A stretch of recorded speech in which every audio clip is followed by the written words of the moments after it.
ಸೌಜನ್ಯ ಪ್ರಕರಣದ ಈ ರಹಸ್ಯವನ್ನ ಮುಟ್ಟಿದ್ರೆ ನನ್ನನ್ನು ಸಾಯಿಸಬಹುದು ಎನ್ನುವ ಮಾತನ್ನ ಬೆಳ್ತಂಗಡಿಯ ಮಾಜಿ ಶಾಸಕ ವಸಂತ್ ಬಂಗೇರ ಹೇಳಿದ್ದಾರೆ. ದಕ್ಷಿಣ ಕನ್ನಡ ಜಿಲ್ಲೆಯಾದ್ಯಂತ ಭಾರೀ ಸಂಚಲನಕ್ಕೆ ಕಾರಣವಾಯಿತು ಈ ಮಾಜಿ ಶಾಸಕನ ಹೇಳಿಕೆ.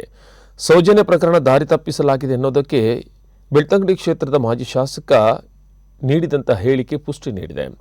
ನಾನು ಶಾಸಕನಾಗಿದ್ದಾಗ ಅಧಿವೇಶನದಲ್ಲಿ ಸೌಜನ್ಯಕ್ಕೆ ಸಿಬಿಐಗೆ ವಹಿಸಲು ಆಗ್ರಹಿಸಿದ್ದೆ. ಸಿದ್ದರಾಮಯ್ಯನವರು ಕೆಲವರನ್ನ ತುಂಬಾ ಒಳ್ಳೆಯವರೆಂದು ನಂಬಿದ್ರು. ನನ್ನನ್ನು ಕರೆದು ಹೇಳಿದ್ರು, ಇದನ್ನ ಪ್ರಸ್ತಾಪ ಮಾಡಬೇಡ, ಈ ಕೇಸನ್ನು ಸಿಬಿಐಗೆ ವಹಿಸಲು ಸಾಧ್ಯವಿಲ್ಲ ಎಂದರು. ನಾನು ಸುಮಾರು 1 ಗಂಟೆಗೂ ಅಧಿಕ ಮುಖ್ಯಮಂತ್ರಿಗಳೊಡನೆ ಚರ್ಚೆ ಮಾಡಿದೆ. ಕೇವಲ ಸೌಜನ್ಯ ಪ್ರಕರಣ ಮಾತ್ರವಲ್ಲ, ಬೆಳ್ತಂಗಡಿ ನಡೆದ ಅಮಾನುಷ ಹತ್ಯೆಗಳ ಬಗ್ಗೆ ಅವರಿಗೆ ತಿಳಿಸಿದೆ ಎಂದು ವಸಂತ್ ಬಂಗೇರ ಹೇಳಿದರು. ಆಕೆಯರಿಗೆ ಮಾನ್ಯ ಸಿದ್ದರಾಮಯ್ಯರು ಬತ್ತರು ಅಸೆಂಬ್ಲಿ ಪಂಡರು ಈ ಸೌಜನ್ಯನ ಕೇಸನ್ನು ಸಿಬಿಐ ಕೊರಿಯ ಅನ್ನೋಣ ಒಂದು ಪಾತ್ರ ಪಣದು ಅರ್ಲ ಕಂಪೇರು ಅಂಡ ಸಿಬಿಐ ತನಿಖೆ ನಂಗೆ ನ್ಯಾಯ ತಿಕ್ಕು ನಮ್ಮ ಭಾವನೆ ಎಂಕಿತ್ತು.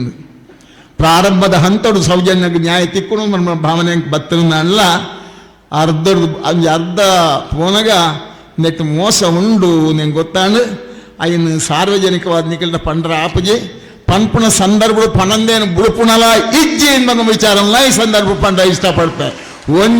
ಒಂಜಿ ದಿನ ಕಾಲ ಬರ್ಪುಣು ಆ ದಿನ ಏರು ನೆನ್ ತಪ್ಪದ ಏರು ಮಾತು ಮಲ್ದರು, ಏರು ಅನ್ಯಾಯ ಮಲ್ದರು, ಏರು ತೊಂದರೆ ಮಲ್ತಾರೆ, ಸರ್ವ ವಿಚಾರಲ್ಲ ಎನ್ನಿಕಲ ಎದುರು ದೀಪ ಎಂಬ ವಿಚಾರನು ಈ ಸಂದರ್ಭ ಪಂಡ ಇಷ್ಟಪಡ್ತೇವೆ. ಒಳ್ಳೆ ಎರಳನ್ನ ಕೆರಿಯರ್ನ ಪೋಯೆ ಬದುಕದು ಒರಿಂಡ ಏನನ್ ಕೆರ್ರ ಪಕ್ಕದ ಏರಿಗಳ ಆಪುಜಿ ಪಂಡ ಏನು ಮಾರಿಮಲ್ಲ ದೈವ ಭಕ್ತಿ ಅನ್ಯಾಯ ಮಲ್ಪರ ಪೋತಿಜಿ ದೇವರಿನ ಸಂಪೂರ್ಣ ರಕ್ಷಣೆ ವಸಂತ್ ಬಂಗೇರ್ನ ಮಿತ್ತುಂಡು ಅಂತ ವಿಚಾರಣೆ ಸಂದರ್ಭ ಪಂಡ್ರ ಇಷ್ಟಪಡ್ಪೆ ನಿಕ್ಲೆಗೋಸ್ಕರನೇ ಈ ಜೀವನ ಮುಡುಪಾದಿನೇ ಏನು ಅಂತ ವಿಚಾರಣೆ ಈ ಸಂದರ್ಭ ಪಂಡ್ರ ಇಷ್ಟಪಡ್ಪೆ ಬಂದ್ರೆ ಅಂತೂ ಎನ್ನ ಅಂತ್ಯದೊಲೈ